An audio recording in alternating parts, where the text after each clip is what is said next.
Happy belated 1,000 episodes, Melissa. Woo! To me, I did 1,000. To us at the Whatnauts. Okay. Melissa, where's your party hat? You don't have like a thing. I don't keep these things in stock. I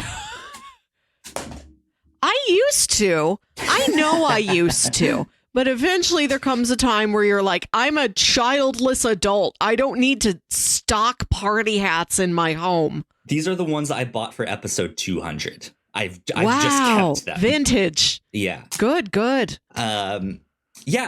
We at some point, Melissa, here at the Whatnauts, we passed 1,000 total episodes.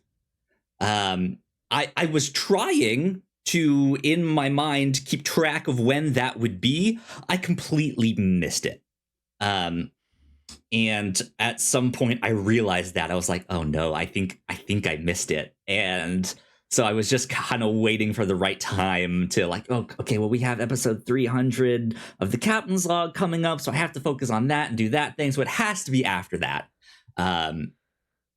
So yeah, I'll get back to episode 300 stuff in just a sec here. But Melissa, I have done some math. I have done the numbers as we just look at you. You're a regular Charlie Epps over here. Yeah, there you go. I didn't even know his name. So, long story short, we'll be covering the pilot of Numbers over on the Pilots Club. In the guys, remember Numbers? We're going to remember Numbers next month. So yeah, I totaled everything up. Melissa, I have 4 options of what our 1,000th episode might be. Oh, wow. Depending on how you count things, right? There's one that it's only anything we've released publicly. Okay. I have one that's only anything public plus all of our Pilots Club stuff. And then I have a how did I do this here? I have everything public plus all of our Patreon exclusive stuff. And then why is this 3 episodes short? So that last one, I don't remember how I got that last one, but I marked that as it's everything. But that is going all the way back to the Whatnauts episode 1, you and Paul talking about the black tapes. Well, that's included in everything public. Cool. That we had released. What's interesting to me is I wrote down a number that is then 3 episodes earlier from the one that is public and everything on Patreon. So I don't know how that worked here. So I'm just going to strike that out. I did this math like in the middle of the night 2 nights ago. So it was like 3 a.m. I don't know what I was thinking. I don't. Just doing a little night math, working on some night math. You know me, the night mather. So I at least can do some simple addition and stuff. So episode 1,000, Melissa, we have 3 possibilities of what it will be. I want you to take 3 guesses. Oh my God. What those episodes are. Give me a feed. Sure. So for the only public one, it falls on an episode of the review show. Oh boy. And then the other 2 both fall on Captain's Log. I'm randomly scrolling. I'm doing the equivalent of spinning a globe and putting your finger on it. So here's the thing. If you get within 10 episodes, does it seem like a good enough like target? If you get within 10, I will Venmo you $10 here on the show. Live. Yeah, live. For the only episodes we've released publicly, the episode falls on an episode of the review show. What episode do you think that is, and what episode number? I did a random scroll. I'm going to say episode 298, The Umbrellas of Cherbourg. Well, you got within 10. Whoa! What was it? Episode 306, Escape at Dannemora. Wow. That's a good one. I'm happy that got to be episode 1000. Yeah. So that's of everything that we have released publicly, including the public episodes of the Pilots Club. Mm. But obviously, there are a handful of episodes of the Pilots Club that have only been released on our Patreon and not yet publicly. So if that's the case, Melissa, what episode do you think episode 1000 is, if we include those guys? Again, just doing a random scroll here in my podcast feed. I'm going to say Captain's Log episode 290, Ricotta Festival. Outside of the 10 episode mark, but that is McQueen of the Backrooms, number 277. And then if we did everything public and everything on Patreon, including our the episodes of the X-Files you had me watch, our Batman, our Batman Beyond thing, all of that stuff. What episode do you think it? Well, again, how the fuck am I? Now I'm looking at this being like, this makes no sense. Oh, here's how it makes sense. Because we're adding things to it, the episode happens earlier. And so, therefore, okay, now it's making sense in my mind why I had the thing there. Okay. All public, all Patreon, what episode do you think it falls on? I have randomly scrolled into Captain's Log episode 215, The Gaunch. Incorrect. 266? What is a gusher? Or what isn't a gusher? What isn't one? Wow. Yeah. And then this last one that I had here for supposedly everything was episode 263, which was entitled 3 Thumbs Up here on the Captain's Log. Again, I don't remember how I got that, because I think the only thing I did not include in You're not being quizzed. You don't have to show your work. This isn't math class. I want to know. I want to know what our 1000th episode. I don't want you to tell me. I want you to wheel out a big whiteboard with string and show me if you insist on doing this. Well, Melissa. No, but then I did not get around to it, but I was then trying to see how many episodes each of us have been on in total. I did end up totaling how many you were not on, but I did not get to figure out what episode like that means number you're on. But out of our over 1,000 episodes, Melissa, you have not been on a total of 309 of them. Of course, that's because of the Whatnauts podcast and crossplay and stuff like that. And then I did not get to finish mine, but surprisingly, we've been on like the exact same amount of review show episodes, because I was not there for Folklords, Maniac, Check Please, and then depending on how you view Parasite, I was maybe not on that one. And then you were not there for the first 3 episodes of the review show, which I did solo. And then the only other one that I don't think you've been here for was Iron or the War After, which is a comic we read. Nope. There was 2 when I was moving apartments back in 2018, so I missed that, and I missed Disenchanted, whatever the Matt Groening show on Netflix was. Yes. And then I did forget to put that one on there. I think I was sick for I Want to Eat Your Pancreas. What's that movie? That's true. So I guess that means I've been on like 2 more than you. Like we're pretty even on that one. So that's it. That's my celebration of episode 1000. Woo! We did it. Well, thank you.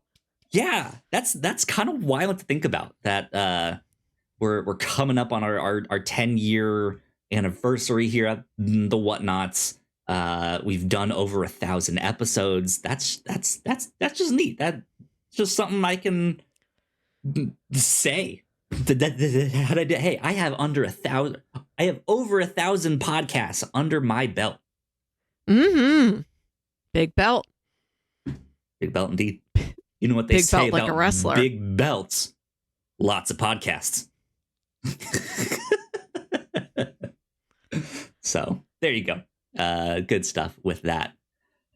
Melissa, we just did episode 300. We did.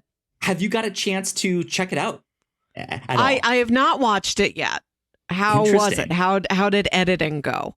I had a lot of fun making this. It's very different from what we normally do. I edited it kind of as much as I felt like I could, so I kind of condensed things and cut things out and stuff like that to make it a smaller, tighter episode. It's about 40 minutes long.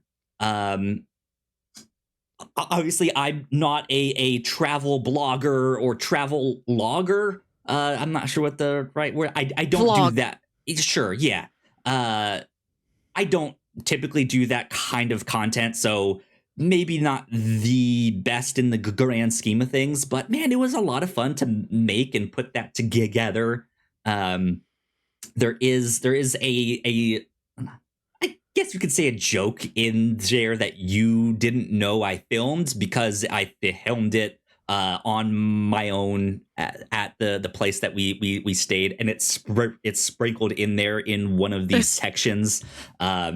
So I you know, there's stuff in there that I think is fun like that. But yeah, it was a blast. I would say if you got some time, go check it out at some point just to see what it is that I came up with, because I think it was a lot of fun. That being said, I am going to also, because we did a little podcast after words when we got back, and that is kind of what I used as the basis of our conversation. But that's even all chopped up and stuff like that. So I think I'm gonna export that full conversation and just release that on Patreon as an extra. Like, hey, if you want the full conversation that we had, you can go check it out. So yeah, good times. Good times. Good. Thank you for doing all that. Absolutely. I ended up, both Rachel and I ended up getting sick after we got back. She'd gotten sick like on the ride home. Was just like, that happens. She's coughing. She's starting to sound congested and stuff like that. That happens on a lot of frantic, crammed in vacations. And like I mentioned multiple times, we're one of America's worst states for allergens. Yeah, the Midwest kind of is. This was something I didn't think about, but I was at a doctor not too long ago, and he was like, yeah, we're called the Dust Bowl for a reason. All the dust just kind of settles here. So all that pollen, all that stuff just is stuck here. And I was like, I hadn't really thought of that. But yeah, I think she got sick from the city museum, crawling around in all those spaces, touching all those things that all those little snot-nosed kids have touched, right? And I think she gave that to me. I'm finally no longer sick. I feel much better. But we had a blast. It was a great time. So go check out episode 300. Kyle, I want to tell you about somebody else who's celebrating this week. Ooh, yes, please. I drove past a house that had all of those signs in the yard that you use to celebrate a birthday that cropped up during lockdown when you couldn't have a birthday party, but you could go completely cover somebody's lawn in like stakes and letters. And typically I've seen these for young people, not children, but like nobody past like college age. It's for young person's birthdays, new babies, graduations. So I was surprised to drive by one of these celebrating a 70th birthday. Ooh, awesome. Do you know whose 70th birthday it was? I have a guess, but I don't know what if this is the joke that you are setting up here. So, or if you all are, right? No, I don't know this person. It was just a random house I drove by. There's a first name only. And in all of the world, it was Luigi's birthday. Luigi's birthday. Interesting. It's also got Godzilla's 70th anniversary, I think. That's who I was going to say. So, Luigi. I'd love that. I'd love to put to Luigi. We celebrate all Luigis here. Yeah, we do. I would love to do that for the birthday of a fictional character. Or anniversary. I'd love to do a bunch of lawn stakes for like anniversary of the moon landing, just so the people don't forget and don't take it for granted. I don't think anybody has forgotten we ever went to the moon, but don't take it for granted. That's really important that we did that. Is Blank Check gonna do a special this is Stanley Kubrick's best movie yet? They did already. They did. Every time they do a director's series, they'll do a couple Patreon bonus episodes on things related to that director. Oh my God. Did they do one on the moon landing? As sort of a joke, they did talk about all of those conspiracy theories about how he directed the moon landing. And they're like, so good. How would this have been possible? That's so good. That's so funny.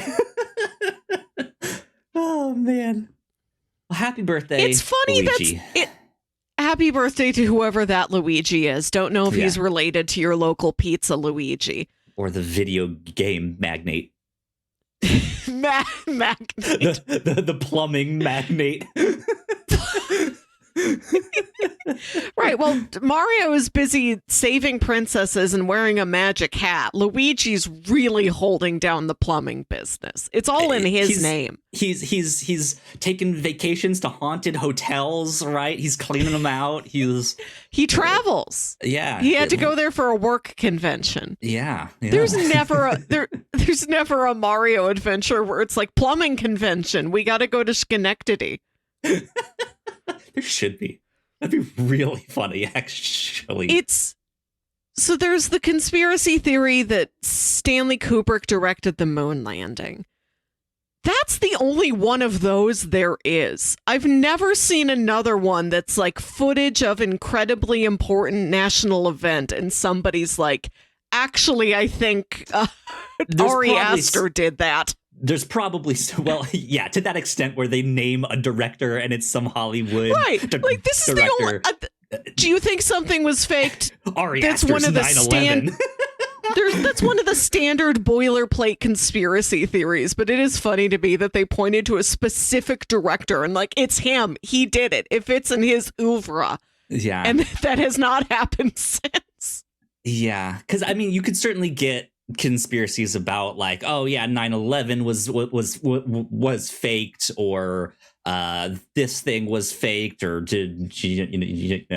even down to like, who filmed Bigfoot in that clip that we have there, right? Yeah, nobody's ever been like, that was Robert Altman's Bigfoot. Right, yeah. That's interesting. That's kind of funny to think about. Huh. Well, Melissa, speaking of movies and stuff, we got a bunch of stuff to catch up on I feel like this is going to be a real laid-back episode, just catching up on some pop culture news, some F1, some things we've been watching, all sorts of stuff. Where would you like to start? Shall we start with our cinema corner and just go down the list here? Or do you want to start somewhere else? Oh, boy. You and I both have some serious content to discuss, I suppose. Recent releases. We've both all caught up with season 4 of The Bear, and we both went to see Fantastic Four: First Steps. Yeah. So which Eben Moss Baccarat project would you like to discuss first? Let's do The Bear, since that came out first and was out a little bit ago. Yeah, so we've covered previous seasons on a number of our other podcasts. You guys can go check out our coverage of that. Won't really be doing that for The Bear season 4 here, except for here right now on the Captain's Log. Do you want to introduce what I am calling our burrito era? Our burrito era, podcast in a podcast. Is that what you're thinking?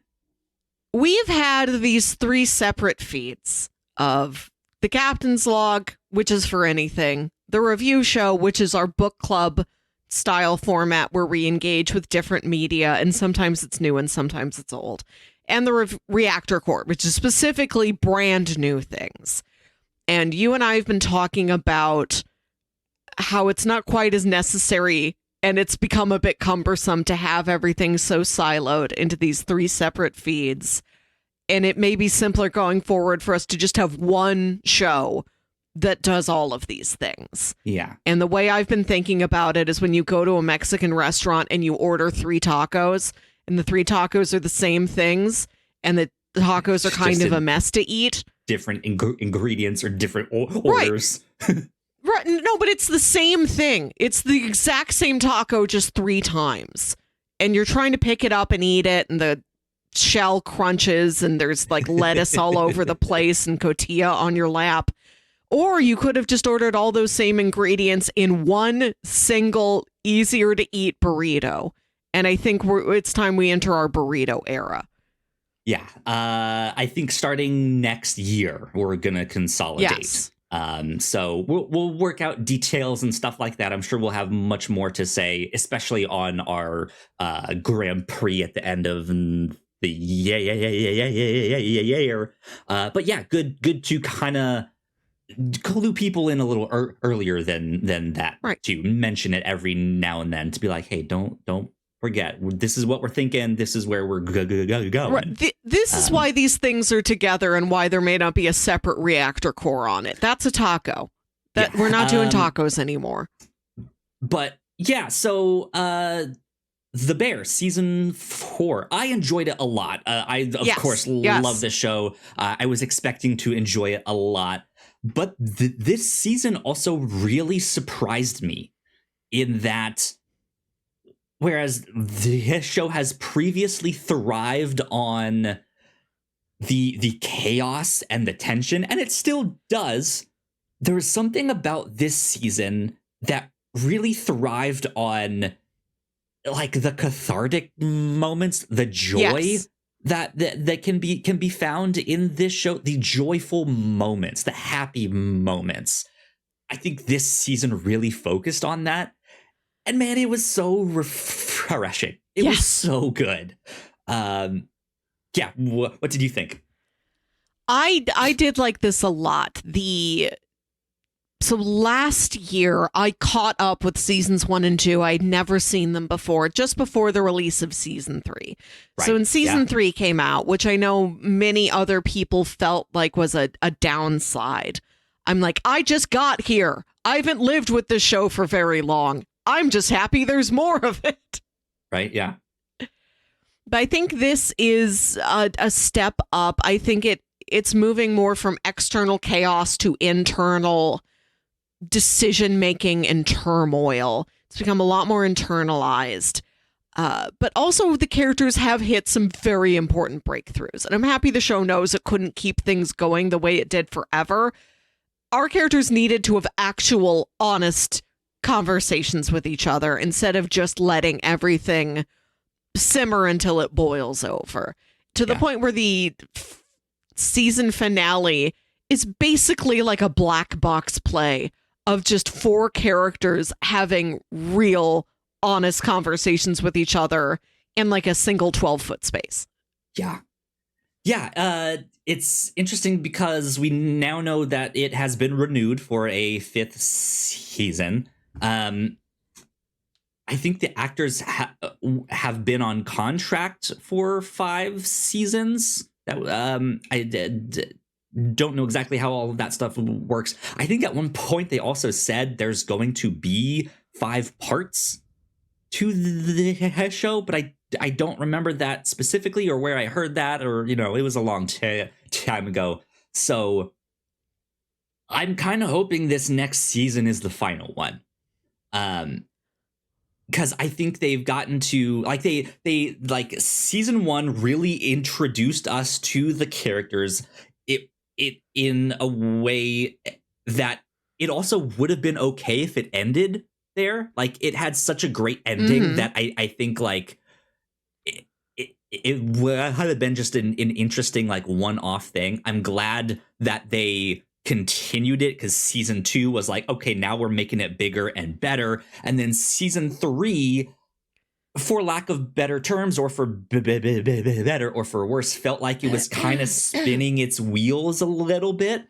But to me, I felt like that was kind of a natural progression. Is like they start small, they get bigger, they kind of have this restaurant. They achieved their goal, right? It's the dog that caught its tail, and now they're like, okay, what do we do with it? And it was, yeah, they're like, that was the turmoil not only of the show itself, but of the characters too, of just kind of spinning. They're not really sure what to do. The menu keeps changing on, and they're just like, I don't know if this is what we want, right? And then season 4 is when, like, they get out of that, and they're like, okay, I think it's time to actually make some decisions here about what we need to do. Is this the best place for us? Is this where I want to be? Is this what I want to do? And yeah, we end with Carmi being like, I need to leave. Yeah. I love this spot, but I think I need to leave. And he's like, I think I need to leave the world of being a chef entirely. He's like, I've never done anything else, and this has become so all-consuming, and I don't feel like a whole healthy person. So he's like, I think I need to completely leave the industry that I've been trained for. Which is a question where the characters have no more additional information than the audience does. Because we're like, what the heck else could he do? Like, truly, he has never done a single other thing that isn't this. Was he just going to go to, like, DeVry and just learn to do, like, data management or something? What's his plan? Yeah, he could try to take after his uncle and become an investor or something like that, right? I don't know. Yeah, he feels like he needs to go and do something. But that's the thing, is like, immediately other characters are like, whoa, wait, hold on. That's not right. Like, maybe you need some help, sure, but I don't know if that's the right move. And I think I'm in a similar place of, like, you need to deal with everything you need to deal with. And maybe you need to step back for a while, sure. A sabbatical would be healthy. Right. But I don't know if you need to retire, right? Maybe you need to take a back seat and let others take control. And then you step back into that environment and have them tell you where they need you, right? Because, I mean, and that will be tough for him, right? Because I think he wants to be in control.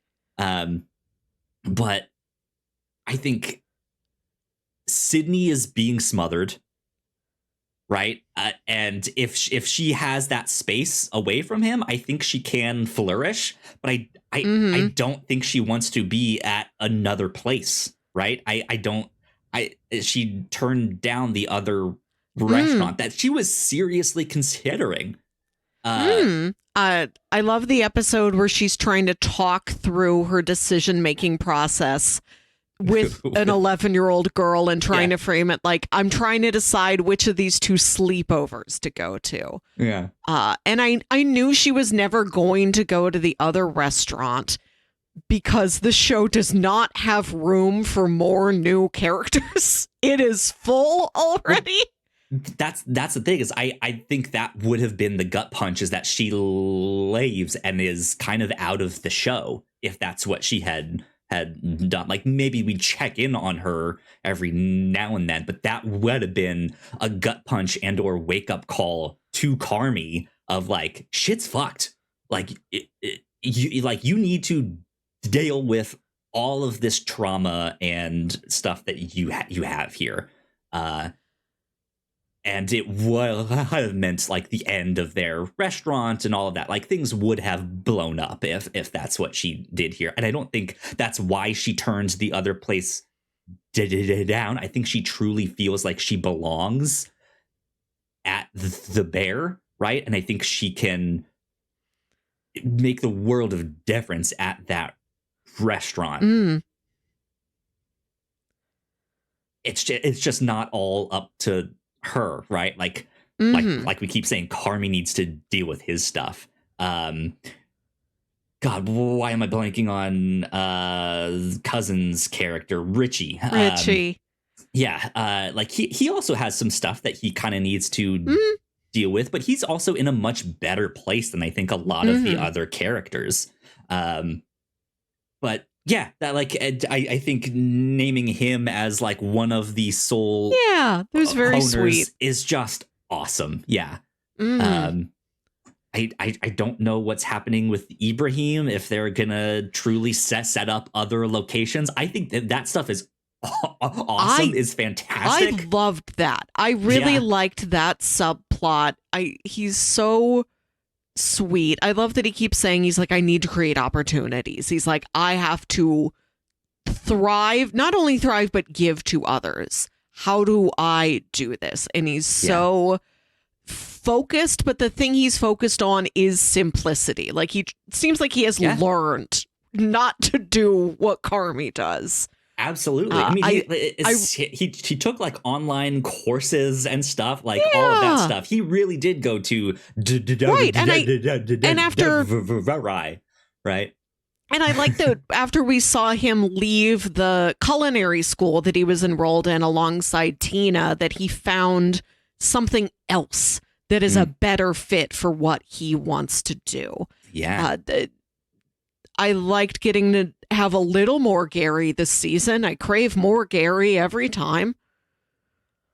Some of the things felt like, the subplots felt like, and now it's like too specific to pin down. Like, this is the Marcus storyline this season. It felt a little less organic. Although for a show that has featured such incredible guest performances, you do spend the whole season waiting to see who is Marcus's dad. And it is a big surprise when he's like, I just decided I don't need him. I don't need to go meet up with my dad anymore. I'm okay without him. And it's like, oh, we were so trained to believe that's where you were going because they always give us these good guest actors. So to then have him still be possibly. I mean, it might not be some big famous guest actor. We did really only see him from behind, but I feel like they wouldn't. I feel like the show would be smart enough not to like change that casting or whoever. I just mean that the show has trained you to believe that anybody they mention is going to be a real character of substance. Yeah. So then to have this person sort of discussed and then not really appear is the surprise. Yeah. With I mean, they tend to do that with the facts. The facts have such a big family, and every member of that family is someone, right? Is some actor, or if they marry into the family, they're also someone, right? And they don't necessarily do that as much outside of the facts. Like, because we did get to see Marcus's mom earlier on, and that was not like big stunt casting or stuff like that. Also, she is largely comatose, so, right, so not a real juicy role.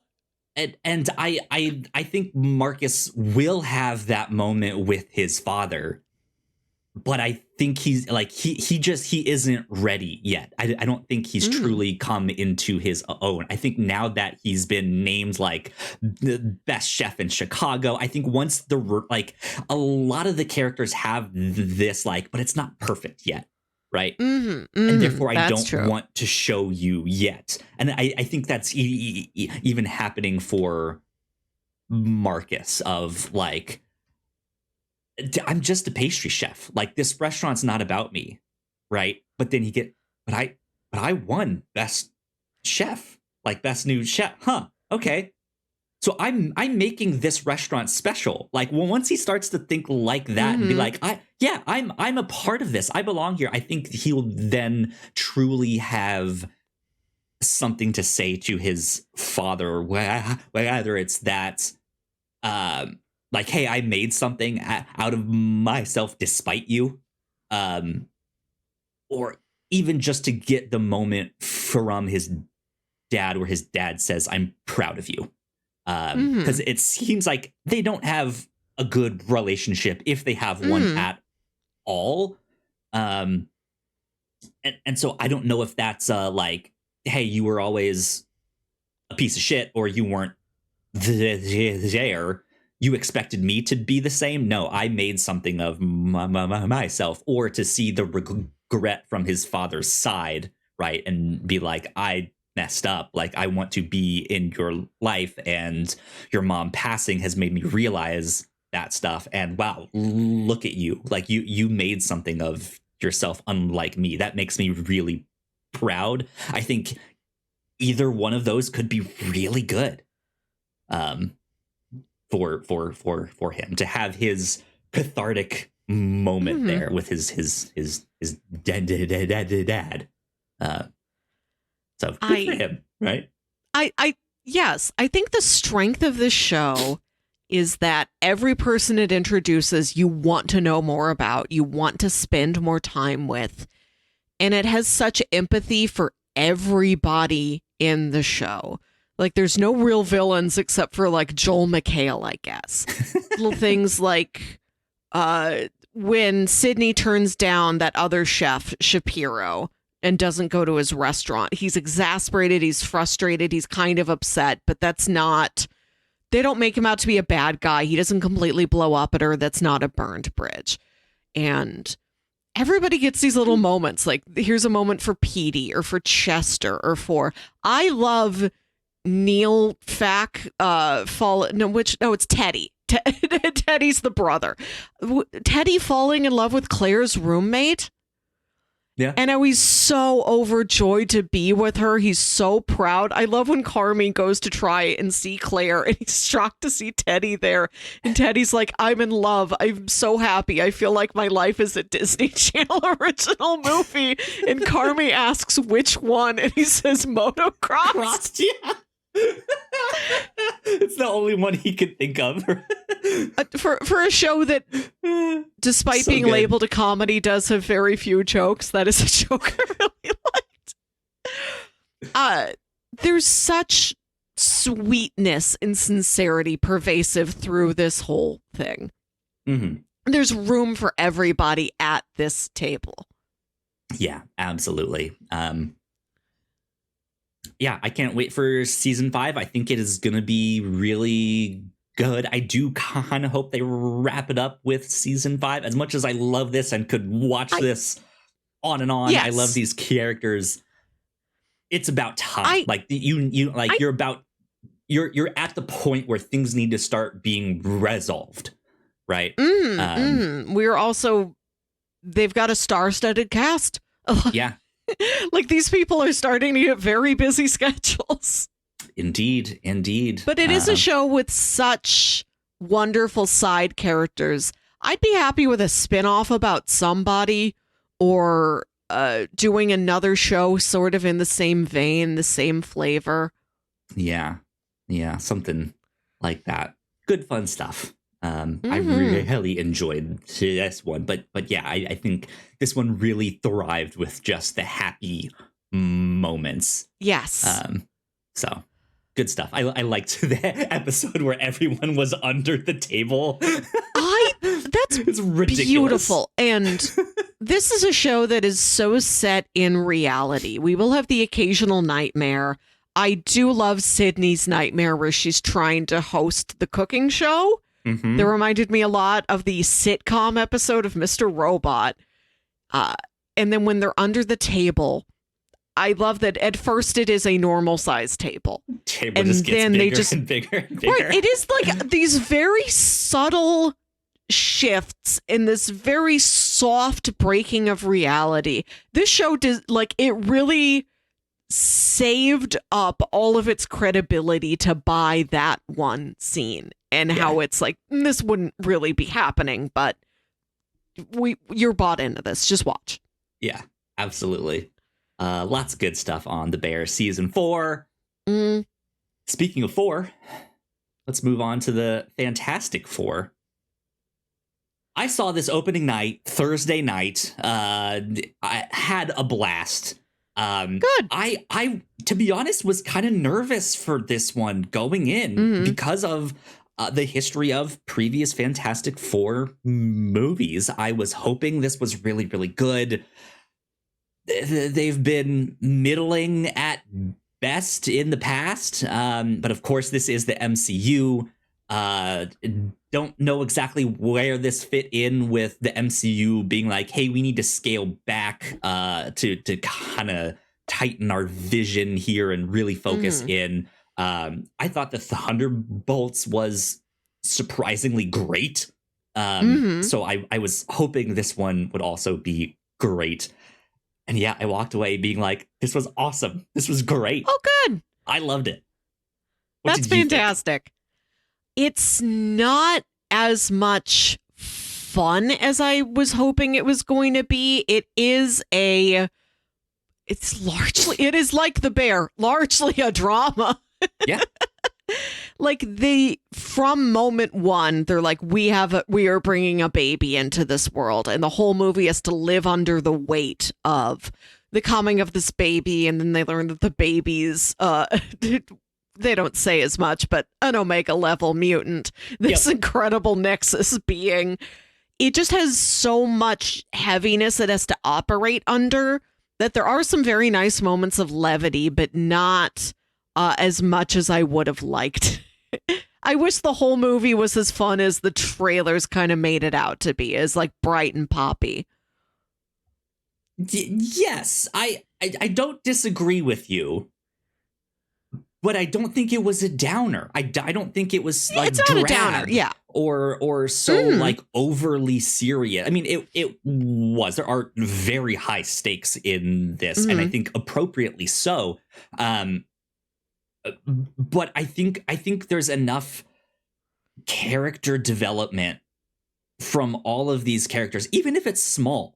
But there's just enough to endear me to these characters in a way that I'm like, I like them. They're fun.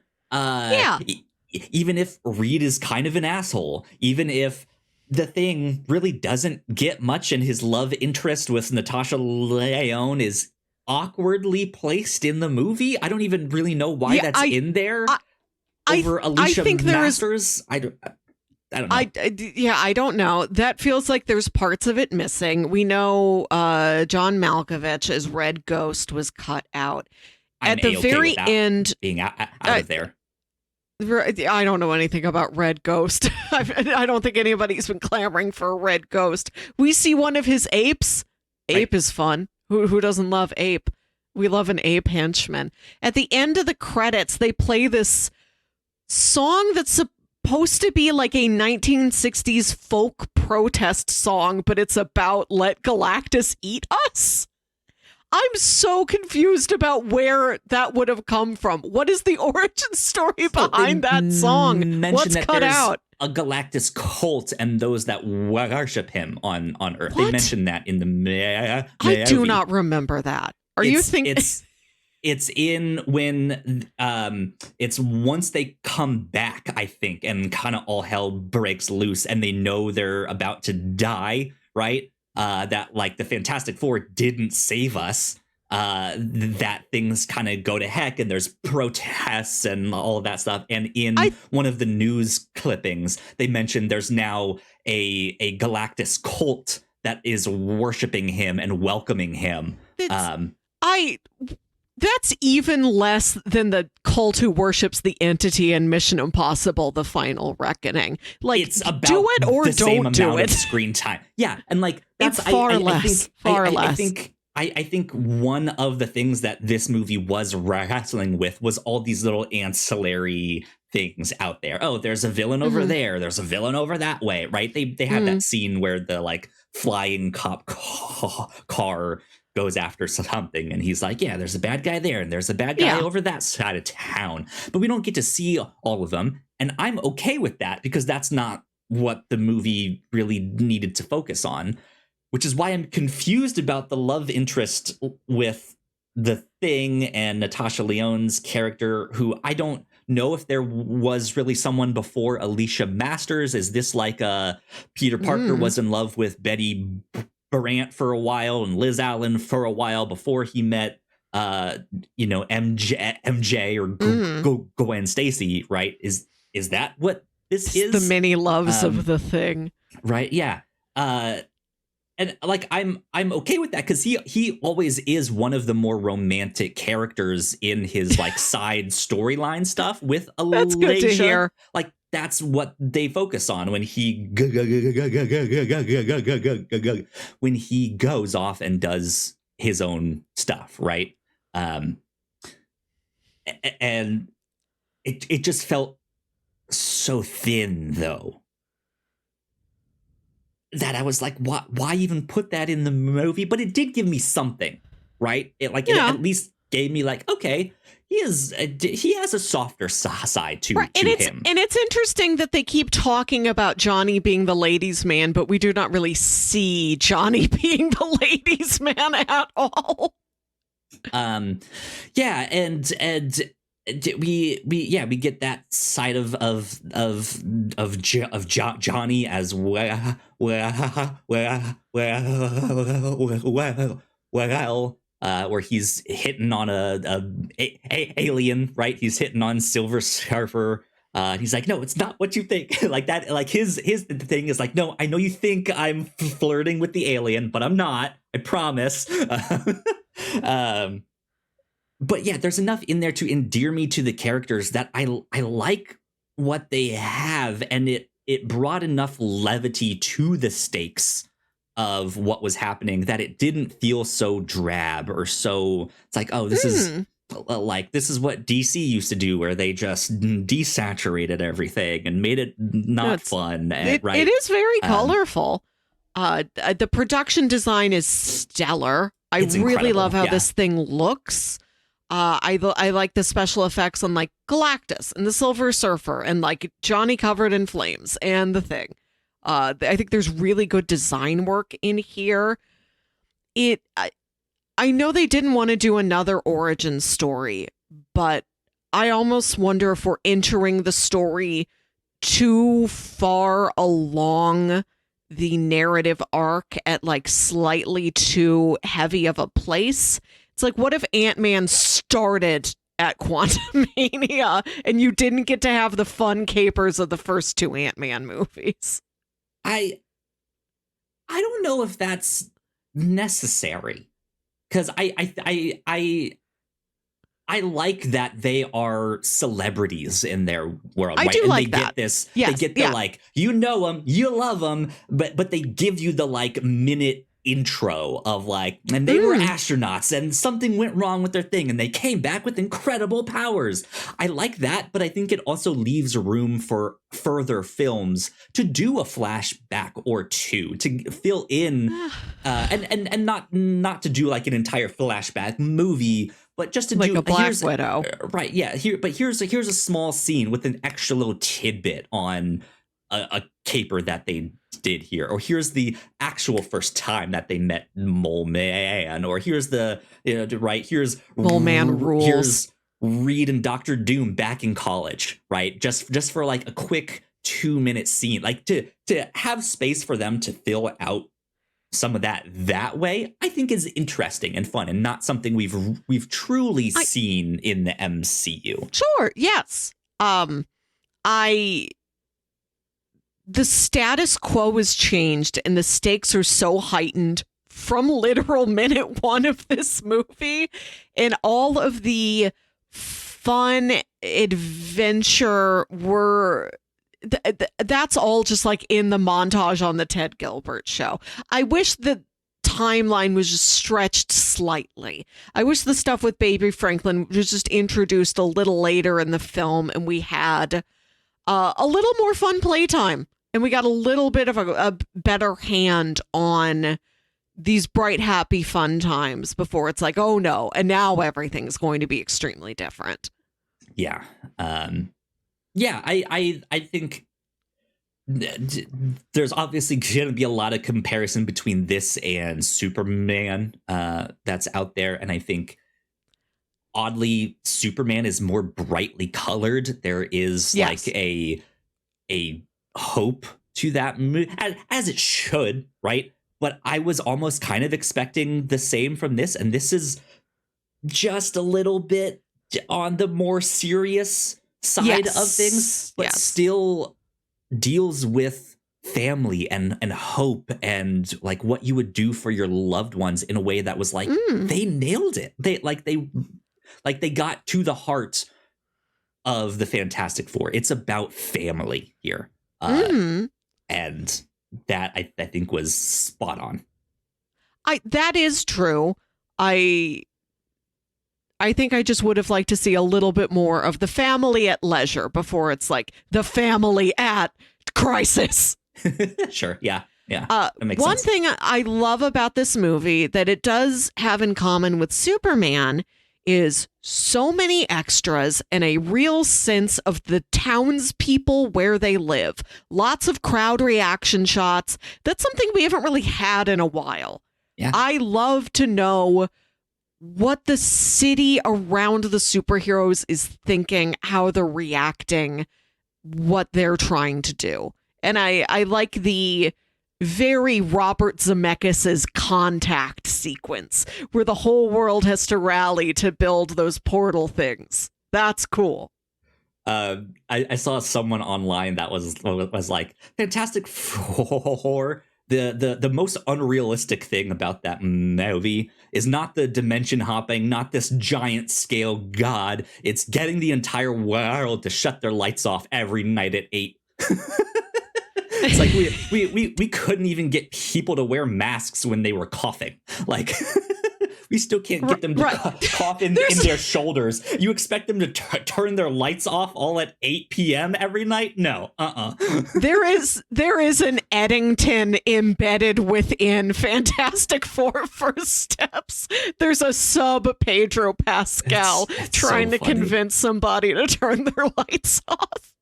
It's so funny. Yeah. I mean that they're like I loved it a lot. It's not without some issues and stuff like that, like we've been discussing.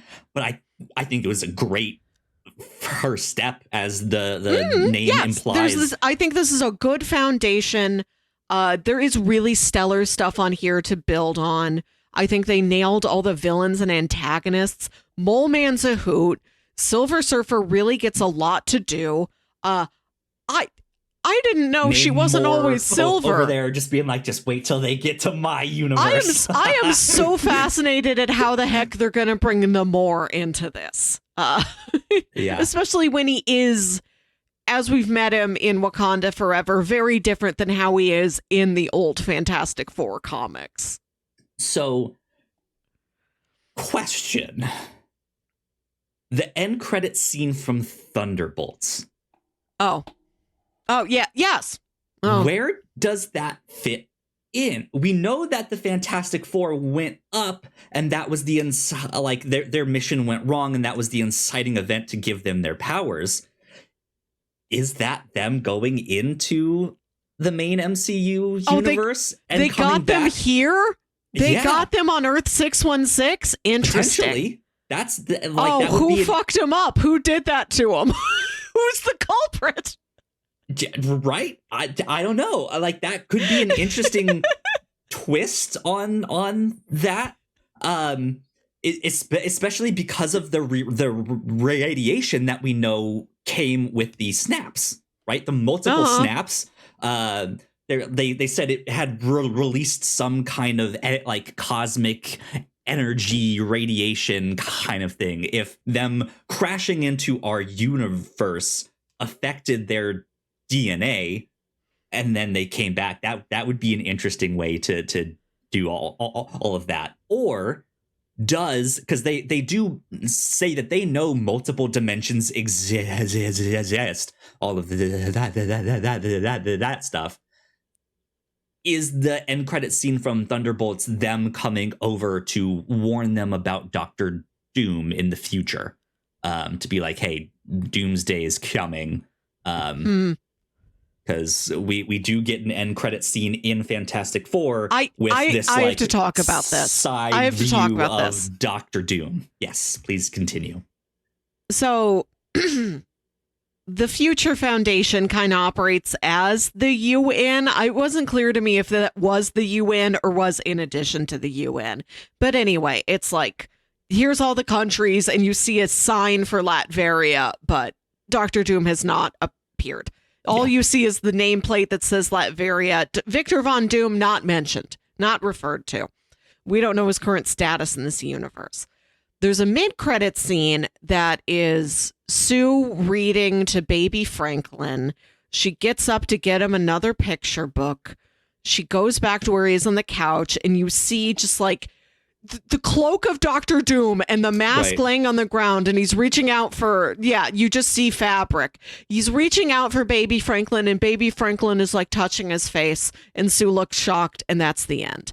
And there have been post-credit scenes in the past where even if I didn't know the character who's in it, like Clea or Star Fox, I still know what's happening. I looked at this and I'm like, I know who Doctor Doom is, but I don't know what is occurring. Why is he there? In Franklin's power. Right, but like we have not established, how would he know about that? There's just so little content. I know, but he's like, he has an eye on everything.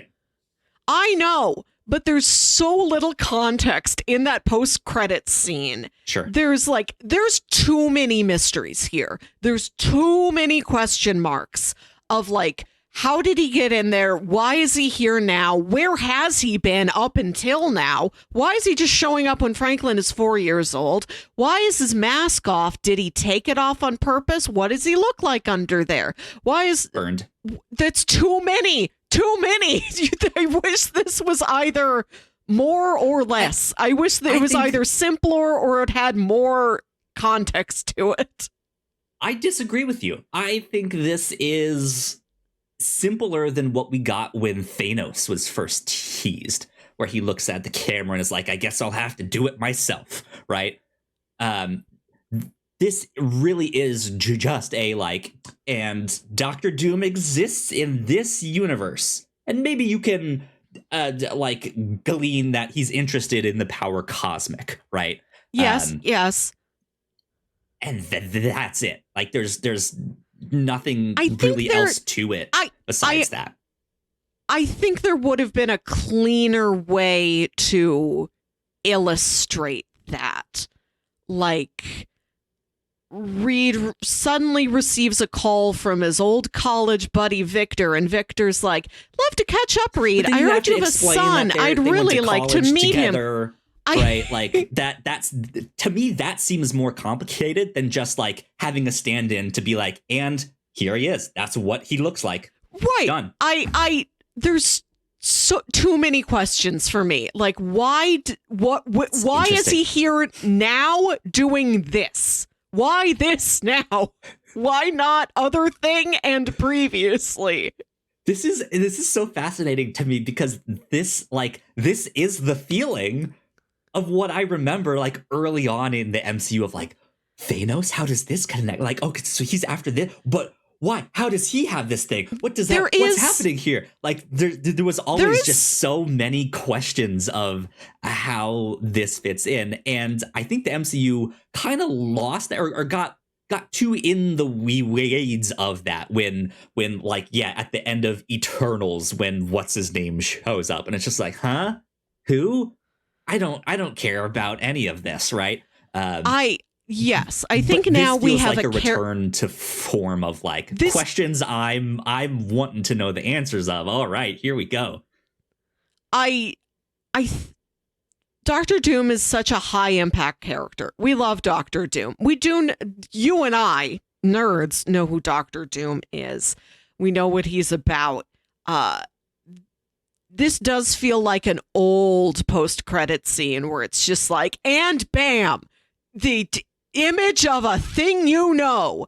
But with this, it's like I said, like when Clea shows up, you might not know who Clea is, but you have a clear understanding of what is happening and a clear hook. Like Doctor Strange is not done with cosmic powers messing with him. In fact, here comes a woman from another dimension to say there's a problem back in this other dimension. You must come with me. This is this post-credit scene is trying to show off that as a really high impact character, but there's something about how Fantastic Four will return in Avengers Doomsday. I know that. I saw the chairs. I saw the chairs. There's just something convoluted about exactly how they present him that is like so interesting. And like, disagree completely. I don't know why you and I got so separated with this. Like, to me, Doctor Doom is known for his technical abilities, his magical abilities, his political abilities. He's not known for breaking into your house and picking up your baby. You just said technical abilities, magic. Yeah, but he's like a guy who looms at you from the seat in the UN or something. He's not a guy where you turn around and he's gotten into your house exactly. I would say he is. That when he shows up, it's always just like, whoa, wait, what the fuck? Like, why are you here? Because he's always up to a million different things, and it's always kind of very busy, unclear of like, but why are you here now? Right? Like, how does that factor into your plans and stuff like that? And I think those are the right questions to be asking of like, yeah, why is he here now? Is this even your original universe? Why do you want Franklin? Do you know he's a mutant, or are you just after the power cosmic? Like, what's going on here? Like, if he would have just appeared, if we would have just seen like a cloaked figure step into the room, I would have been fine. But it's too many mysteries. Like, did he take his mask off? Like, baby Franklin, look at me. Did baby Franklin grab his mask off? If so, why did he let baby Franklin do this? Is it a robot under there, or is it him, but just his burned skin, like the actual Doctor Doom, right? Maybe this will all make sense come Doomsday, but for me, I'm like, there's too many little sub mysteries that are distracting me from the punch you wanted this to have. Anyways, I liked the end credits stuff. Good fun I like stuff. How they look. Yeah. I like the cartoon. Yeah, the cartoon was fun. That running animation of their butts out. Perfect. It's perfect. Great. Okay, good stuff. That is The Bear and Fantastic Four. go check out Fantastic Four. It's a lot of fun. Melissa, you mentioned Eddington. I've not seen a trailer for this. I know it's out right now. I don't know what this is exactly, except for some kind of COVID related something. Right? I did not come here prepared to explain Eddington. I thought you already had the context. Oh, none whatsoever. Just tell me what you thought. Is this worth checking out? That's not what the question is here. Worthiness is not. What is the question of Eddington? This is like when I mentioned to my normal adult coworkers with normal adult lives that I'm going to a movie over the weekend because they ask me what I'm doing over the weekend, and they're like going to the beach with their children, and I'm like, I have to go to several films, and they're like, oh, tell me about it. Is it good? And I'm like, is that all the movie is to you, good or not good? You've reduced it to this? Should they spend their money on it or not? Yeah. Eddington is the new film by Ari Aster, director of Hereditary, Midsommar, and Beau is Afraid. So nothing you have seen. Right. It is a Western set in May of 2020 about the small town of Eddington, New Mexico, where Pedro Pascal is the mayor and Joaquin Phoenix is the sheriff. And Joaquin Phoenix he has asthma. He says he doesn't breathe well in a mask. He doesn't want to wear a mask when he goes to the store. And also he's like, COVID is not here. Like, nobody here has it. What are we doing this for if nobody here has it? And Pedro Pascal is like, well, it's a statewide mandate. Other places in the state have it. The governor says so. You know, we have to just be really, really careful because you don't know. What if it did suddenly come to town? We got to be prepared. And Joaquin gets mad and he's like, well, I'm going to run for mayor then. And he invents this whole mayoral campaign.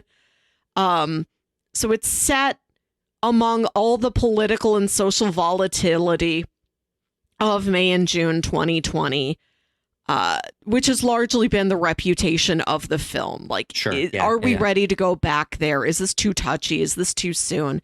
What I wanted to tell you, expecting you would have at least seen a trailer or knew anything about this movie, is that it really is a crime thriller. It turns into a crime thriller.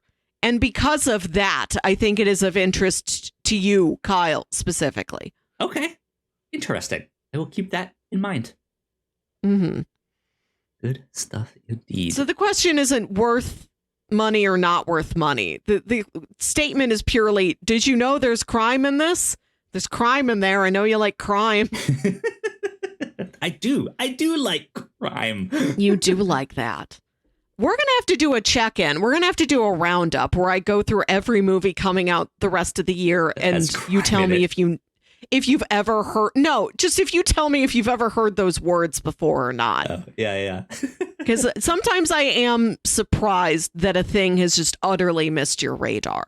I mean, I've heard the name. I knew it was coming out. I knew Pedro Pascal was in it. I knew Ari Aster was directing it. I just hadn't seen a trailer.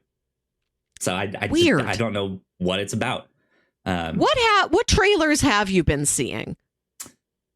What was at the start of One Battle After Another is one that keeps coming up. I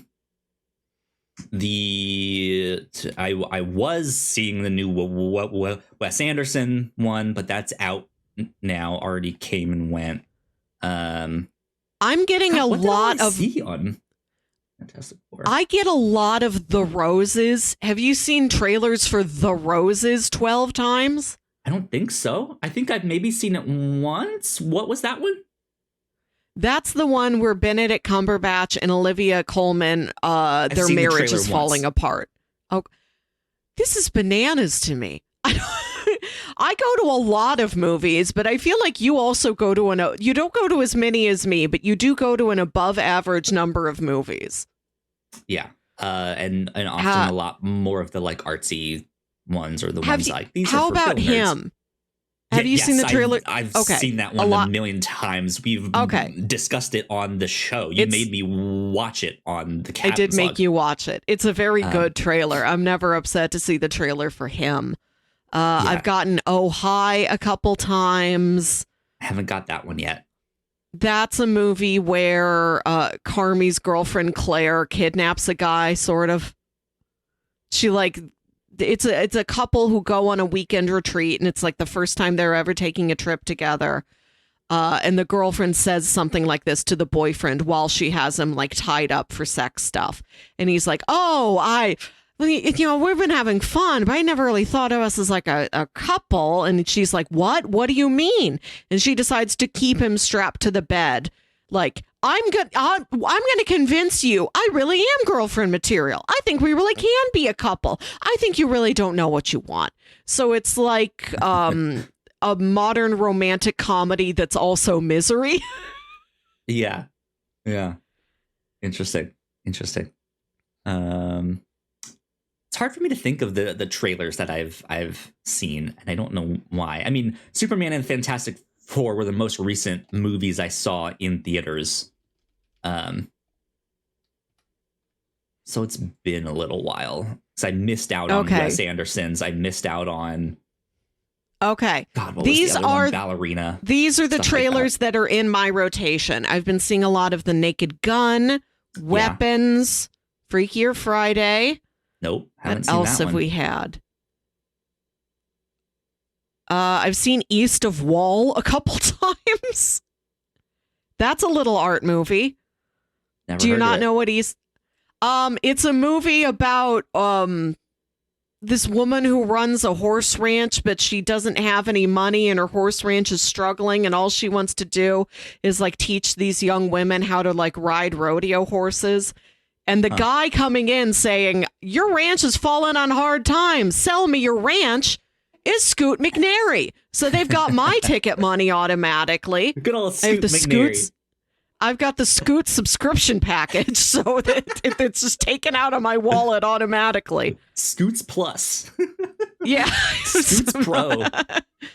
What else have I gotten? I have not seen The Long Walk maybe I got The Long Walk trailer in theaters. I've seen once. The Long Walk one a few times. I am really looking forward to The Long Walk. I've seen Splitsville a couple times. The new one with Austin Butler. Caught Stealing. Yeah, I've seen that one a few times. Interesting. You do go to a different brand of theater than I do. I wonder if like they're playing. Their rotation is different than like the Marcus and Alamo rotation. Yeah. Lots of commercials too, unfortunately. It's like half an hour of commercials before the movie. It's terrible. Here's what I've been up to. Here's what I've been watching the past month or so. Melissa, have you ever seen The Talented Mr. Ripley? Yeah. I went back, I watched that movie because I really wanted to watch Ripley on Netflix. Gorgeous. Melissa, this is what I've heard. You don't have to tell me twice. Beautiful. I'll tell you twice. Melissa, it's gorgeous. It's beautiful. I made a post on social media with that like Abe Lincoln standing up in the midst of the town hall meme where I was like, more modern movies and TV shows need to be shot in black and white. We've got Ripley. We've got Godzilla -1 color. That was gorgeous. We've had certain cuts of things. We've had the chrome version of Fury Road. We've had the black and white version of Logan. Yeah. For modern black and whites, we have Ripley. We have The Artist. there was a couple other I was thinking of like, we have this, we have that, we have this. But yeah, I was like, these all just look Tragedy of Macbeth. Incredible. Yeah. Like these all just look beautiful. So we need more things shot in black and white because yes, just 8 episodes of just gorgeous cinematography and stuff. It was really interesting to watch these two back to back, The Talented Mr. Ripley and Ripley, because the Matt Damon movie is, there's this like jazz side of it. It's faster paced. The character likes jazz, and so he also has to get into jazz to help this con go. You know what the plot is, but for people out there who don't know the plot, Mr. Ripley is like a small scale con man who's hired to go bring back this guy from Europe. He's Dickie hired by Greenleaf. the guy's father. And while he's out there, he's like, you know what? I kind of like it out here. I'm just going to be Dickie Greenleaf. That's it. That's the plot. You can dream it. You can do it. It's very funny that this is how you phrase it, because one of the tropes I've written down on our bingo card tropes list for next year is plot relevant jazz. And I don't even know if you keep up with updating that list the way I do, but it's very funny that you phrased exactly the thing I've been chasing. It's real. But what's interesting, that's not the case in Ripley. It's much slower show, but even the way that Dickie Greenleaf is into jazz and he's kind of like this wild child is not the case in Ripley. He's a much more calmer, mature person who is just like, I just want to live out here in Italy and Rome and Spain and just paint. Like, leave me alone to my like beach life here where I get to, you know, that's it. And so it's so interesting that these like upbeat, faster paced, like, oh, he's young and he's reckless and he's wild and that's why his father wants him back. Like that stuff is stripped out, but they equally put in other things in there to make it like, oh, okay, that's why he wants him that back. It's really fascinating. And yeah, just absolutely gorgeous show. Go check out Ripley on Netflix. Speaking of gorgeous things put to film, I watched a movie called This Is Not a Burial, It's a Resurrection. Melissa, I briefly mentioned this to you while I was out in St. Louis because I had said I had put a couple Criterion Collection movies on my Amazon wish list, and I noticed that each one was from a different country. So I was like, oh, well, I should maybe start putting other Criterion collections on my list from other countries or from other continents, as I was like, I know Africa has a shit ton of countries on there and I don't know them all, right? So I was like, let me at least hit some like major countries or the continent it's on, right? Like let me do some stuff like that. So I've started to watch a couple other movies. I made a list of like, let me check out movies from other countries. I do tend to watch a lot of foreign stuff, but don't necessarily have a great variety of foreign content. So I was like, I don't think I've seen a movie from Africa. Like, let me watch a movie from Africa. And this was one of the ones that I put on my list because I watched a trailer for this that is just absolutely gorgeous. I don't have it pulled up. Melissa, I might send you the link or you can look one up yourself. But the like the trailer that I watched almost makes this movie look like a horror movie, but it's not in the slightest is not. And all of the comments on this like YouTube trailer that I saw was just like, this is one of the best movies I've seen in my life. It's gorgeous. It's incredible. It's a great drama. It's not a horror. Like go check it out. So put this on my list. I watched it. Melissa, this movie is gorgeous cinematography. Mm-hmm. Just the color is so bright and so vivid. There's blues and greens and reds that is just so saturated. It's just gorgeous. And turned out to be a pretty interesting movie too. The final scene of this is haunting. Is just like, oh, yeah. awesome stuff. This is a movie about an older woman whose husband has since passed away and is now expecting the return of her son from the gold mines in South Africa, only to find out that her son has passed away too, has died in the mines. And so she is the only surviving member of her family.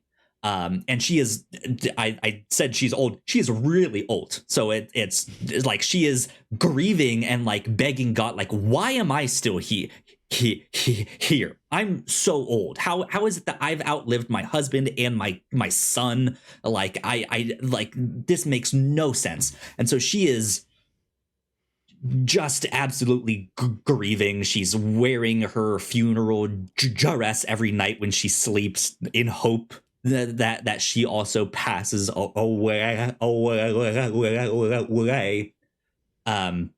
When it comes time to bury her son, the cemetery is just kind of filled with trash. It's been neglected, and so she goes to the like village elder and is like, hey, we need to do something about this cemetery. It's not being kept up. This is disrespectful to our ancestors. Like we can't keep doing this. And that's when she finds out that, hey, that's kind of a moot point. We're all gonna need to pack up and leave. They're building a dam, and it will flood our entire village. Like we all need to pack up and move here. And so it's this town like wrestling with this. Like, can we, like, who do we need to talk to stop this? How can we deal with this? And them kind of coming to terms with, I guess this is inevitable. And I won't spoil what that final scene is. Because that is much of the plot. It's a very slow moving film. But it just absolutely incredible. I liked it. Cannot recommend it enough. Yeah, go check out. This is not a burial. It's a resurrection. Okay. Absolutely fantastic stuff. So that's my little Criterion thing for this time. Then I watched K-pop Demon Hunters on Netflix. Have you heard about this, Melissa? No. The new animated movie from the studio that did Into the Spider-Verse and all of that stuff. Okay. Straight to Netflix. Holy cow, this movie is incredible. It is so much fun. I don't know why they just only put this out on Netflix and not like some kind of limited theater release.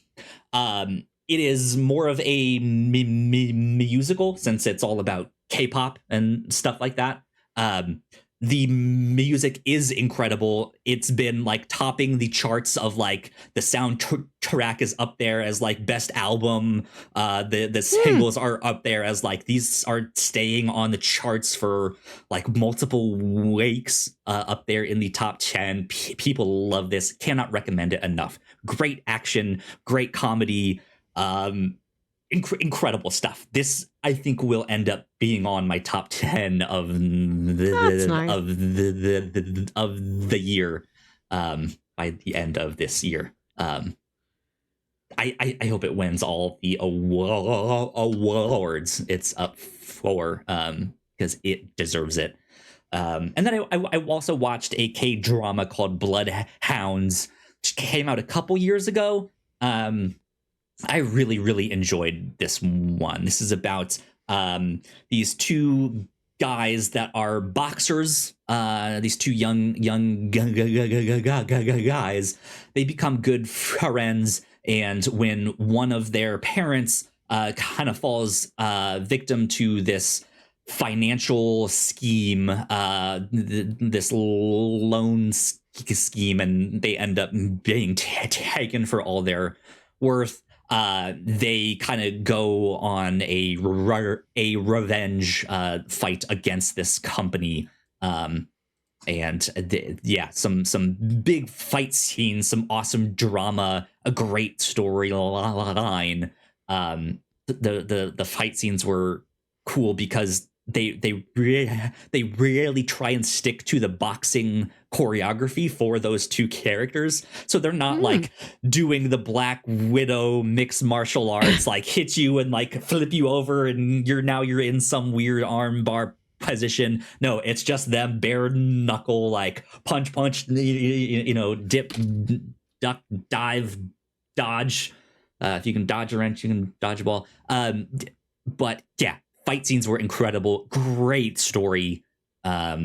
The acting was fantastic. Lots of like boys being boys between these two like main characters that I think you would really enjoy, Melissa. Okay. Like, look at them, just being boys. Look at them having fun. I do like that. Yeah, so good stuff with that.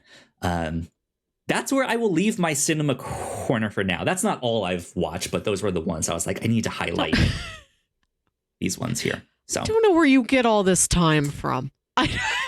What I've told you I've watched is pretty much all I have watched. I mean, I've been saving up stuff for like the past month because we did episode 300 last time. I don't remember what we did before that, but I don't think I had much on my cinema corner thing there, but there you go. That's that. Ready for some lightning rounds, Melissa? Truly lightning? Yeah, let's do some lightning rounds to get these out of the way here. It's 1:00. The sun's beating down on this corner of my apartment. I need to get out of this room and get some air, so make it fast. Let's wrap it up. That's why these are called lightning rounds. Comic-Con is happening this weekend, so we're getting a bunch of new announcements. I'm only pulling out a couple of these. Peacemaker Season 2 got its first official trailer like this morning, I think, or late last night. Can't wait for that. That comes out towards the end of August. That's going to be a lot of fun. Cyberpunk Edge Runners 2 was announced and got a new teaser trailer. That's one of my favorite animes from the past couple years. I don't remember exactly when it came out. It was incredible, so I'm super excited that they are doing more of it. We got some release date shenanigans happening here. Beyond the Spider-Verse got a small 3-week delay.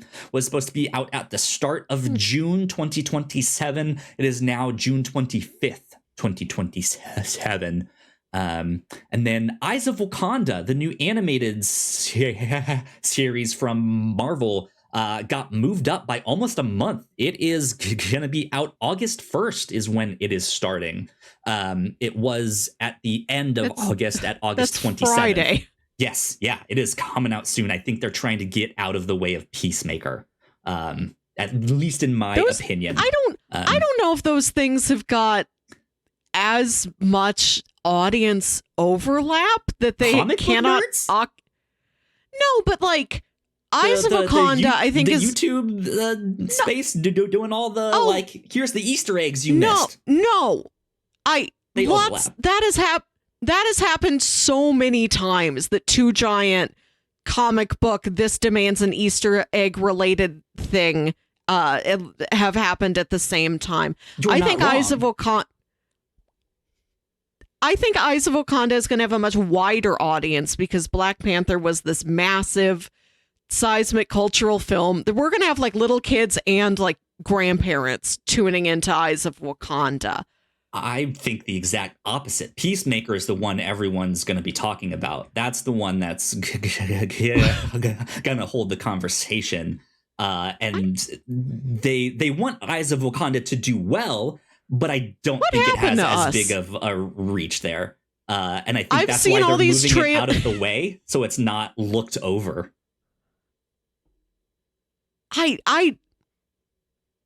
I don't know what happened to us. You went to visit me and then you went home and like, I've seen movie trailers you haven't seen. I don't understand this post-credit scene and you do.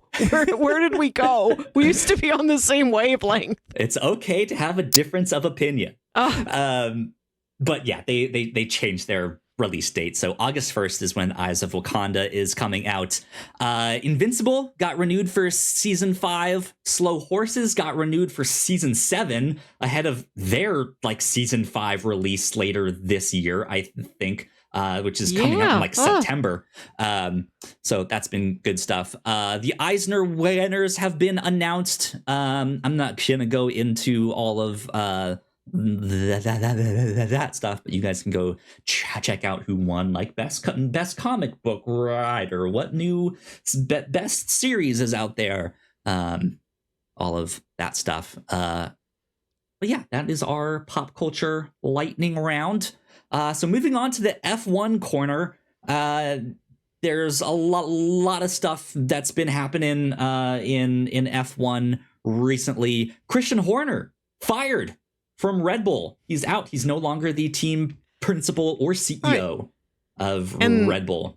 The last time we talked about Formula One, I talked about Ginger Spice, and I'm sad that we've lost all the Ginger Spice references. Goodbye to those. Red Bull decided to spice it up even more and do something else here. This to me feels like a long time coming. Especially with all of the stuff that came out against him last year and the accusations with all of that. It was just really messy, if nothing else.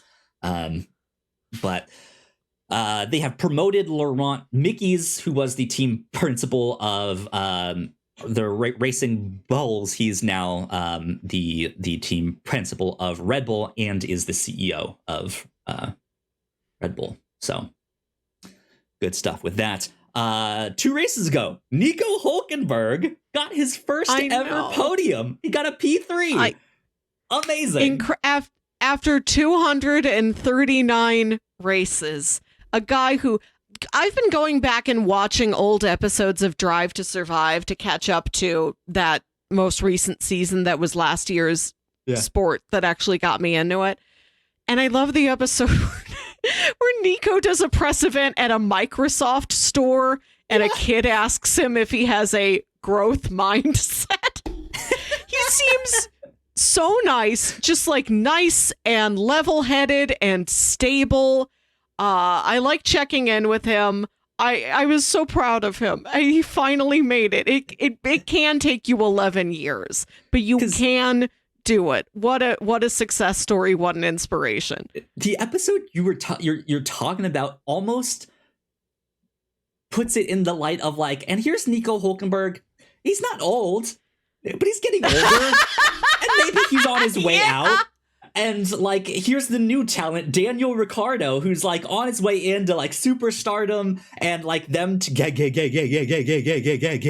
was always fantastic. I don't know if you've seen the bit where Daniel Ricciardo is trying to pronounce his last name, and he's like, Hulkenberg, Nico Hulkenberg. But yeah, Nico has like managed to mostly stay in Formula One, and finally got his first podium. Everyone was so happy. It was incredible. Just what a great time for him. Right. That was a bananas race. We had weather disasters. We had all sorts of flags. But I do love that was the one thing everybody could agree on. Yeah. Like Oscar was so mad at the end of that race, but he's like, it's incredible for Nico. I'm so happy for him. Like that was his silver lining. He's like, I can't deny that's a win for all of us. That was also the most upset I have ever seen Oscar. Right. Oscar is like... he is a cool cucumber. Yeah, and that day he was not. He was a spicy cucumber. Yeah. But great job for Nico. I saw a little video of his daughter celebrating at home watching the race. Just being like, yeah, that's my dad. So good stuff with that. Apple has now made a bid for the broadcasting rights for Formula One. I don't know if this is final yet, or if ESPN is going to make a counter bid, but they have doubled what ESPN has been paying for the broadcasting rights, which is like, I think high 80s, low 90s is what ESPN was doing, and Apple has been like, 180 to 200 million for that. So I have a feeling that's what they're gonna go with, which I don't know exactly what that would mean down the road. I hope that because they have a streaming platform that you could watch it on streaming. I don't know if it would be pay-per-view, since they do have F1 TV still. I don't know. Or if you'll be able to watch the races on demand if you have an Apple TV Plus subscription. I'm not sure. So. But, we did have a long conversation about this with my mom at brunch, about how even if it is moving from cable to like this Apple Plus subscription that you have to pay for every month, at least then you have the guarantee of everything is going to be there. Yep. Whereas now the games are on ESPN, which may be more accessible, but they're only mostly on ESPN. Like sometimes they're on ABC, and sometimes they'll have, and that happens. Right. And you know, my folks trying to watch the Cardinals games, they can get most of them, but still not all of them, because there's so many little bits of the pie grabbing at different threads of sports broadcasting. Like, I like the idea that even if it might be more money, there's one thing that just gets me everything, and I know where to go, and it's all right there. I mean, that's the weird thing to me, is we already have that. It's F1 TV, and it's $3 a month at its cheapest. But I like, that is the weird thing. F1 is an international sport, right? So it's not as tied up in local broadcasting stuff. But also, you can't really get F1 TV in Europe because like Sky Sports has the broadcasting rights to all of that. Like, there is still some of that stuff, but yeah, I hope there is some kind of consolidation or something like that with this. But last but not least, Keanu Reeves is going to host a documentary about the incoming brand new Cadillac F1 team. I'm super excited for that. I really liked the documentary that he hosted on Braun F1, which is also available on Hulu. Spell Braun for me again. I want to watch this. I think it's BRAUN. I think. Okay. BRAUN F1. Let me see. No, I am incorrect. AWN. Thank you. Yeah, that's on Hulu. Just a 4-episode documentary. It's fantastic. Highly recommend it. One of the takeaways I learned from that is that Keanu Reeves covers his mouth when he giggles. Oh my God. It's great. Too precious for this world. Yeah. So yeah, he did a great job with that. He loves motorsport. So good stuff. That is our F1 corner.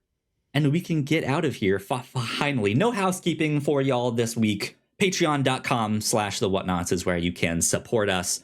But yeah, let's wrap things up right there. Melissa, where can the people get in contact with you? Email me. Just email me. Short and simple. yourhostmelissa@gmail.com. There you go. If you guys want to get in contact with me, I am at Yo Kyle Springer. And if you guys would like to stay up to date with all of the stuff that we do here at The Whatnauts, we are at thewhatnauts.com on Blue Sky. So please go like, share, and subscribe. You guys know the deal with that. If you're watching this on YouTube, go check out more videos right there on that side of the screen. That would also help us out a ton. But yeah, this has been number 301 of The Whatnauts Captain's Log. We will see you all next time. Bye. Bye.